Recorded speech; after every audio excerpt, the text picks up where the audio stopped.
Hey everybody, Brittany here from Outdoor Adventures Made Easy, and I'm very excited to share with you today about the Ozark National Scenic Riverways trip. This is one of our favorites. If you like rocks and water and rugged adventures, this is going to be a great trip for you. So what we're going to do today is we're really just going to go through the trip guide. This is a 17-page document, so there's a lot of really helpful content that's in there. And I'm going to kind of just unpack some of that and give maybe a few tips or explain things that it's a little bit hard to explain through a document. So this is just kind of to go through that. So I definitely recommend that you go ahead and download that. It's completely free. The only thing is that you do enter your email into our system. And then if you want to unsubscribe at any time, you're more than welcome to. We do send a monthly e-newsletter that has features other free trip guides that we have. And I just think if you think this trip guide is helpful, you're going to think our other content is helpful. And we try not to be too over the top. So that is how you get the trip guide. It is completely free. You just enter in your email. So let's go ahead and get started. First, main content focused page that we have is our area map. And so this just shows geographically in the region where we're at, where all of these different stops are laid out. And there's a lot of different stops. And I don't think that everybody is probably going to want to do every single stop. So I do try and help break that down. Which ones are the natural springs? Which one are the swimming holes that you might want to hit? And then there are a few that have really rugged access, and we'll talk about those. But I tried to kind of use some icons to show you what those look like as well. And then also just kind of show how things are situated on a map so you can figure out which days you want to do different things. So this area is collectively known as the Ozark National Scenic Riverways. And the reason it is because there's two main rivers that come together in this area that just have amazing natural beauty. So that's the Current River and the Jacks Fork River. And they actually the Jacks Fork flows into the Current River. And there's a lot of really cool and amazing stuff to do in this area. But our favorite is definitely to paddle on the Current River. Now, if you love to paddle, and you don't like to paddle around a lot of people, then I would recommend that you just call Cars canoe service there and ask them a great place to go that's a little more private and a little more secluded. The two routes that I'm going to feature here are definitely two of the most popular, but I also think that these are probably going to be the best two routes for the most amount of people. So the first stretch that we're looking at is Ackers Ferry to Poltite. This is 9 miles. And my favorite my favorite section, if I could choose just one, it would be this, because it has Cave Spring along this route. And so you can actually paddle into the cave. It's amazing blue water. It's really just a really cool experience. So that stretch has Cave Spring. Now, the other stretch that we also like to paddle would be Poltite to Round Spring. It's a little bit more than 9. I think it's about 10 miles. And this one is kind of nice. The shuttle isn't quite as long, and it has several interesting stops spread out.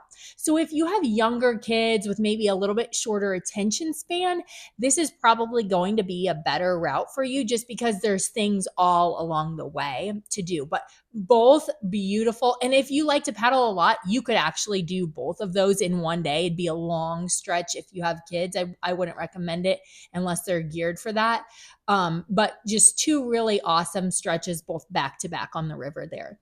A couple things to know about the Current River is this is spring-fed water, so it's really cold. So we had to get used to that. When we paddle, we're normally stopping at gravel bars and swimming and really taking our time. This is not a river that you want to swim in just because the water is so cold. So keep that in mind. There are great gravel bars that you can stop along the way and still enjoy it for sure. But if you're planning on swimming, the cold water temperatures are definitely going to kind of curb that plan a little bit.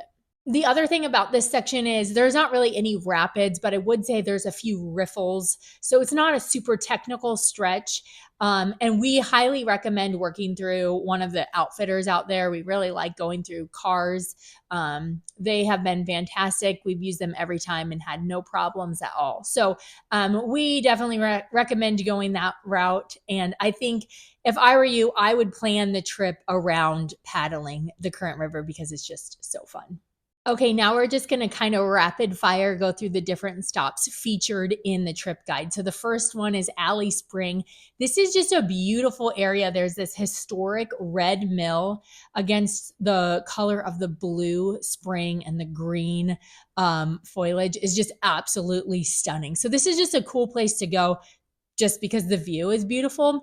There's a nice little path that goes around the spring. It's nice and flat. That's 3/10 of a mile. If you're looking for a little bit more of a hike, there is an overlook trail that you can go up and kind of have a nice view of the spring itself.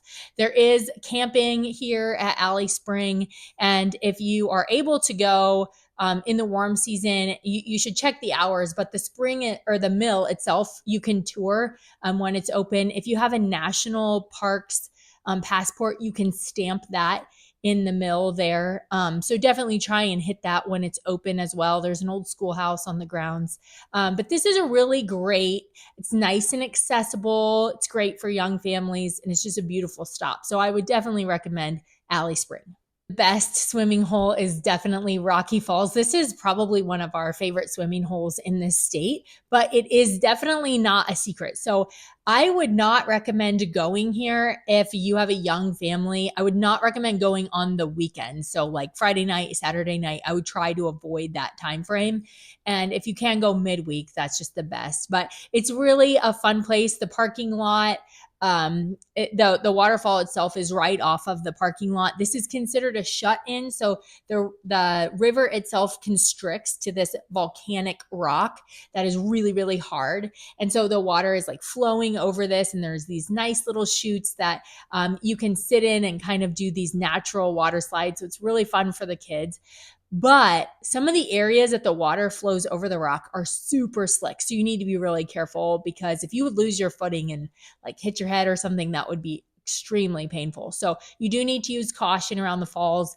And then there's spots where you can swim in the pool below the falls itself. So really clear water. This is where I would definitely recommend like beach toys, goggles, or even like the cheap snorkel stuff to swim around, floaties. We brought our inflatable stand-up paddleboard. So all really fun things. Pack a picnic, stay for a while. This is a great spot to be.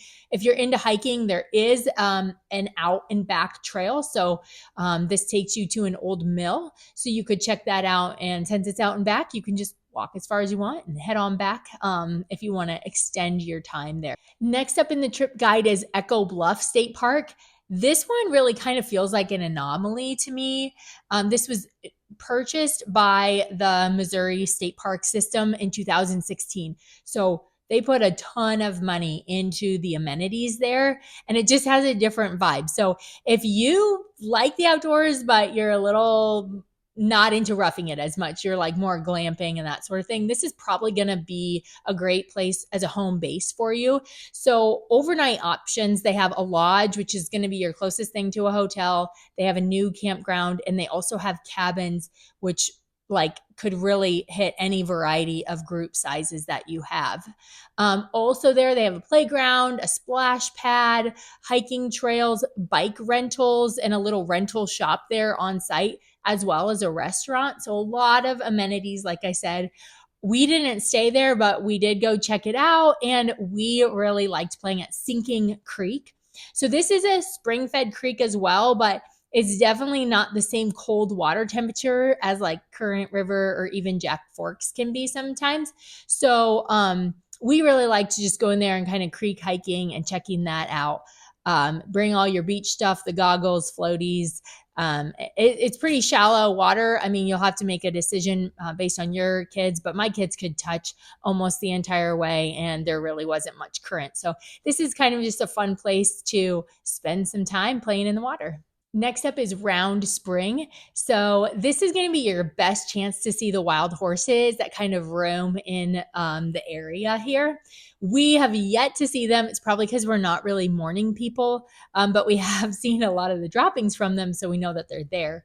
Round Spring, you definitely have to find Round Spring itself. There's a little like paved path up to it.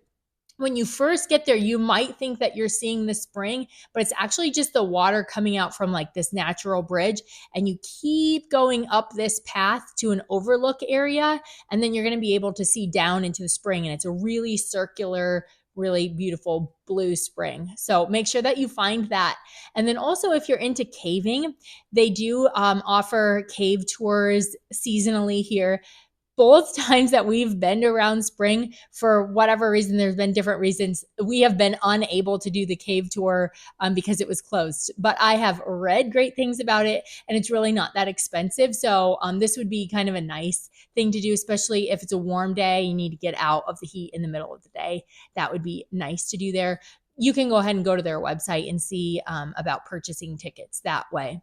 There is also a campground at Round Spring as well if you want to make that your home base. Next up is Big Spring. And when you see it, there's no doubt why they named it that. This is just an unbelievable amount of water pouring out of this spring.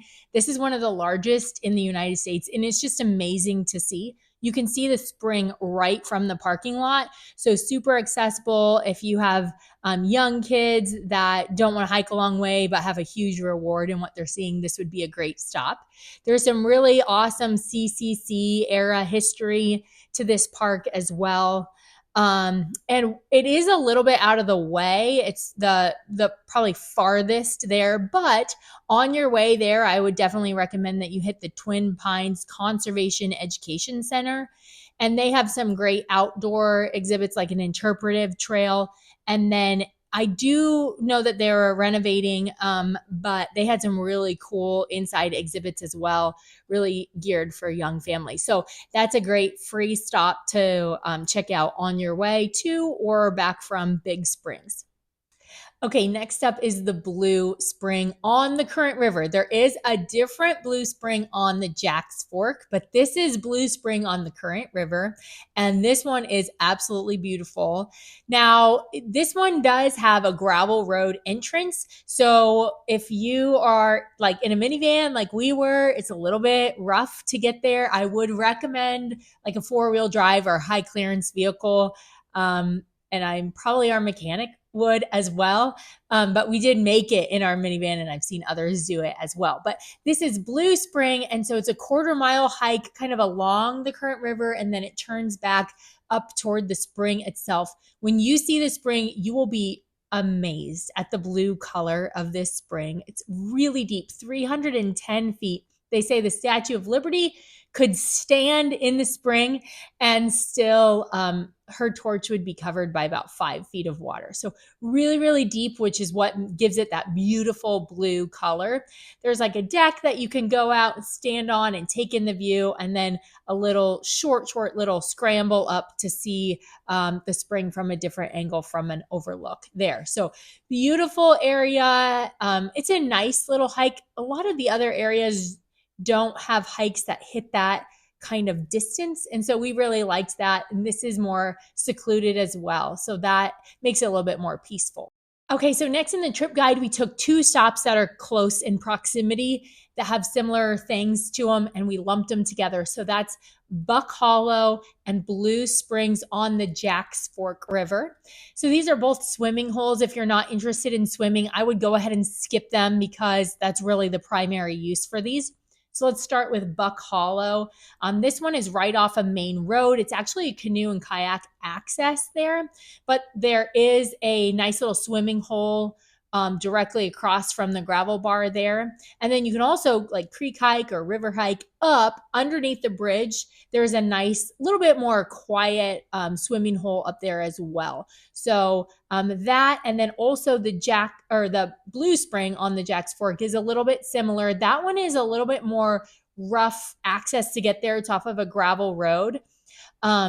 And if you want to see the spring itself, you'll have to swim or paddle across the Jack's Fork River there. Keep in mind you can't swim in the spring, but you can swim to get there and have a nice view of it. There's also a huge like boulder rock that people have attached a rope to, that you like use the rope to climb up on this boulder and then jump into the water. So if you don't want to have that argument with your kids or your husband about jumping off of that, maybe just avoid this one altogether. I would say both of those stops could become a little bit more rowdy on the weekends. So if you could go midweek, middle of the day, that's probably a little bit better. And I have found broken glass at those spots. So I would recommend wearing water shoes. We wear them everywhere, but definitely in those areas as well. Okay, next up in the trip guide is another two stops that we lumped together. So this is Devil's Well and Welch Spring. Let's start with Devil's Well. This one is a quick stop. And it is a rugged road to get down there, very steep gravel road. It can have some washouts. So again, probably a four-wheel drive or high clearance vehicle is going to be the best to get there. We did make it in the minivan, but it was a little questionable. But Devil's Well is really interesting. I'm a geology nerd, so I really appreciated that. This is essentially a sinkhole. And so there's stairs that you go down and you stand on this platform, and there's motion activated light. And that turns on inside the sinkhole so you can see down into this underground cave system, essentially. And what's really neat is that water eventually flows out to Cave Spring on the Current River. So it's kind of cool. If you have gone to Cave Spring, you can kind of make that connection as well. But this is a pretty quick stop. There's not a ton to do here. And like I said, it is a little bit rough to get there. So you might want to weigh that and see if it's worth adding to your trip itinerary. The other one that I included on this page was Welch Spring. I think this is a really neat historical spot. Again, a little bit more rugged to get there as well. It's a gravel road. And then you hike about a half mile on a really flat, I think it's an old railroad right away, to get to Welch Spring. Now, the trouble is, once you get there, you can see these really cool old hospital ruins, but the spring is actually in between you and the hospital ruins. And so the best way to actually see the ruins themselves would be to paddle in. There is a really crude and a little bit dangerous, I hesitate to use the word trail because I think just locals just blaze it enough that it's there, that you could use that trail, but there are really steep sections that would drop into the spring itself. And I would not recommend this just because it is pretty dangerous. But Welch Spring is really interesting. The hospital there was built in I think like 1913. And the doctor that built it wanted to harness the cave air, this like cool pollen free air, and then have this really pure water.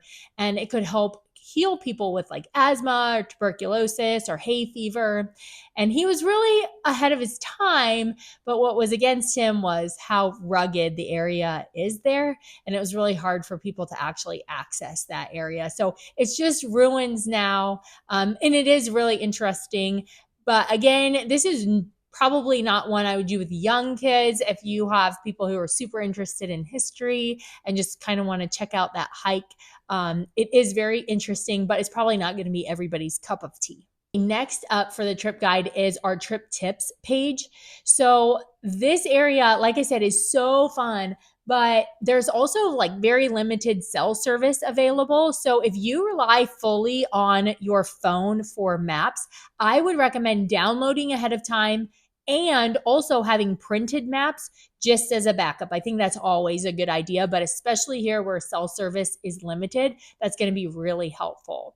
These roads are extremely windy. I don't normally get motion sickness, but I did here. I could definitely feel it as we were moving through some of these roads. So If that's something that affects you, I would say bring the medications that you need, or if it doesn't normally affect you, just keep that in mind that you might want to pack some. We're talking about an area that's very remote. So if you're not used to exploring in these type of areas, I think it's really important to mitigate your risk and be really mindful about the choices that you're making, because help can be quite a long ways away. So make sure you have basic first aid. You always have plenty of snacks and water on you when you're going places, and you have a map so you know what you're doing. Almost every single stop that we talked about involves water. And so obviously, I'm making these recommendations under the assumption that no one is going to be entering these waters when there's high water. Also, you need to know your group's level of being able to swim. So I'm big on life jackets. I think it's a great idea. But definitely keep that in mind. Know your river levels and don't be going in any water that's really swift or higher than normal. So be really cautious with that. Also, this is an area that copperhead snakes are native to.